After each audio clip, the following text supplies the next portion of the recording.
As I called out at the end of the last video, I don't think that the forks are performing as they should. I should note that they don't currently have any air added, which may impact on their performance, but it will be easier to pull them out for an inspection now before I finish off the brakes.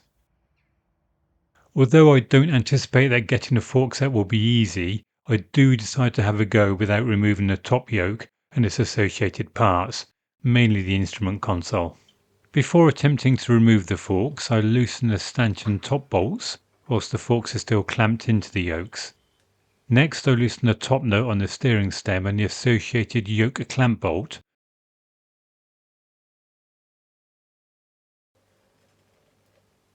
Before loosening the handlebar clamps and then the top and bottom yoke clamps.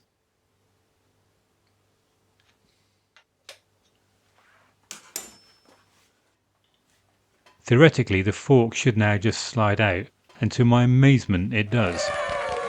As a side note, I did previously, years ago, take a hone to the inner faces of the fork clamps on the yokes, as they were way too tight. I suspect the aluminium surface having suffered from some corrosion over the years. It would appear that my work with the hone did the job, as the left fork comes out just as easily.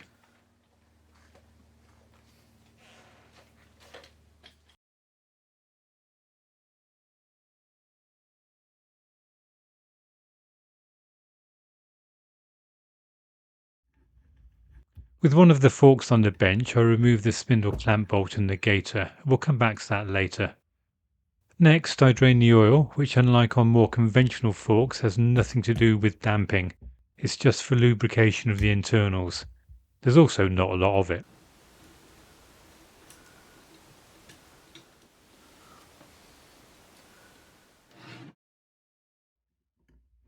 The fork top that I loosened whilst on the bike can now be removed, although I first detached the air valve.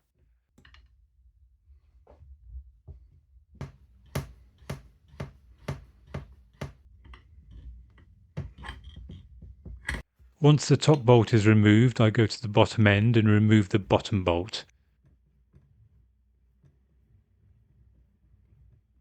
This secures the bottom of the damper mechanism to the fork body, and with it removed, the combined spring damper stanchion assembly is withdrawn. On this fork, the spring seat comes out with the rest of the assembly.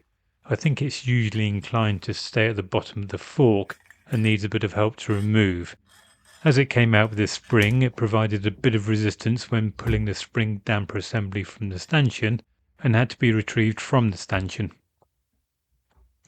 The spring is held onto the damper via the guide and its associated circlip.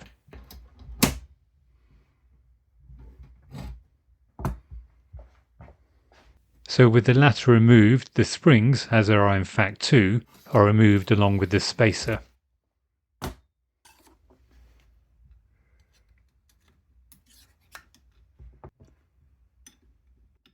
The damper tube can now be removed from the damper after first loosening the lock nut.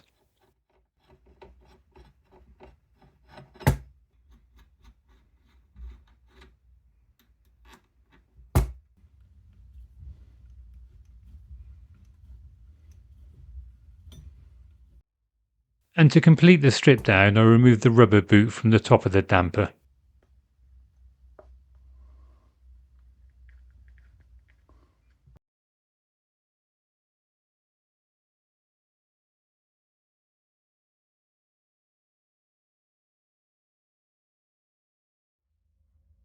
To check one of the dampers, I refit the rubber boot and the air valve, and although I'm not pressurizing it, I use my finger to seal against the port for the pipe that connects to the other fork.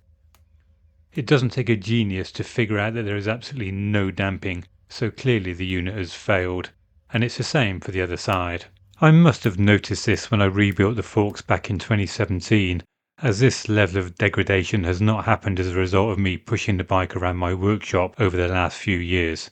Clearly, 2017 me decided that this was a problem for future me, which of course is now. OEM dampers are no longer available, and I could only find these FAC units, which turns out to be quite an expensive fix.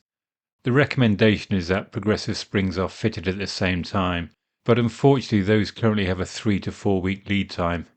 So for now I'll have to proceed with the original springs.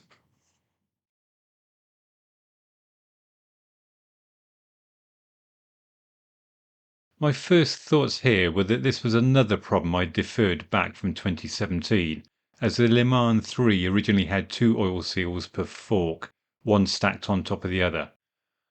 But checking the website of one of the UK suppliers, it would appear that a single one of these will suffice, which would explain my 2017 decision. Although I'm not overly keen that there will be a deep recess for water to settle into should it get past the gator. So I've ordered another set, along with the progressive fork springs, which will be another case of current me deferring a job to future me. At least this time I'll have a record of that decision in this video.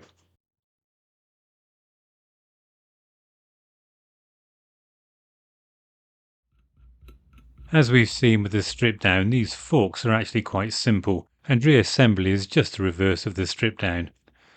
The spring guide at the damper end is just a flat plastic washer with no cup to keep the springs centered, but the OEM part won't fit, so I proceed all the same.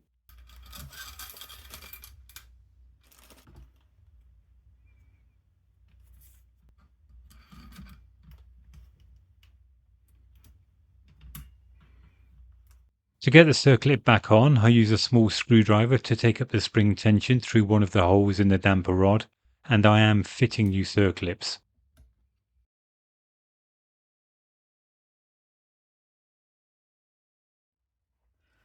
I give the stanchion a good clean, and on inspection notice that this one has some pitting, albeit not particularly bad. I was going to replace the fork gaiters with more traditional fork top rubbers, but seeing this, I think I'll stick with the gaiters. I add a little lube to the O-ring before screwing the damper into the stanchion, but leave it loose for now. When fitting the spring seat, it needs to be aligned such that the internal tabs fit into the cutouts on the spring guide. Before inserting the sub-assembly into the fork bottom, I add some lube to the seal, and then as I fit it, I locate the external tab on the spring seat into the recess at the bottom of the fork, this being done by feel, although in this case we can hear it clunk as it seats. I then fit a new aluminium crush washer, locate the bottom bolt, and torque it up to 44 Newton meters.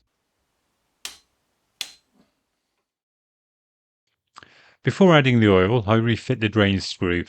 Unfortunately, I only have copper crush washers of this size.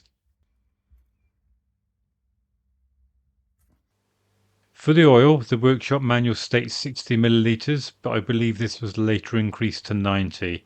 However, the volume is not critical, although too much may cause some issues. To add it, I unscrew the damper from the stanchion and use a syringe to feed the oil down between the two. Once done, I screw the damper back into place.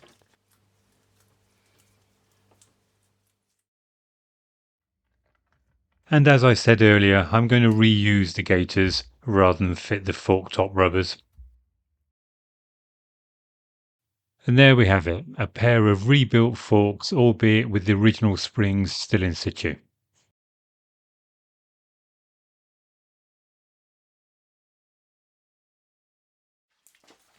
I don't record refitting the forks, not least as it took a lot of time and effort to get them both back on. On reflection, I think it would have been much easier to have done this one fork at a time. But hey, every day's a learning day.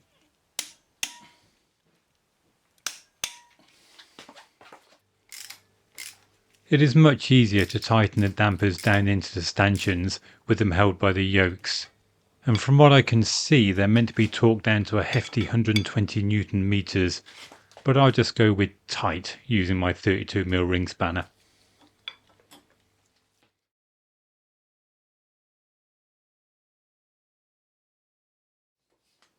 The website advises between 7 and 29 psi for these dampers, and using this cycle shock pump I initially go for 20 psi or thereabouts, although the scale on this is more aimed at higher pressures, but it's good enough for a quick test. And of course, unlike the original bike, these dampers are not linked, so both need to be set. Wow, that is way too hard. I'll drop the pressure down to closer to 10 psi and try again. That's better, at least there is some movement, and it's way better than the sticky and bouncy forks I started with. These will need to be properly set up once the bike is on the road. Right, let's get on with these brakes.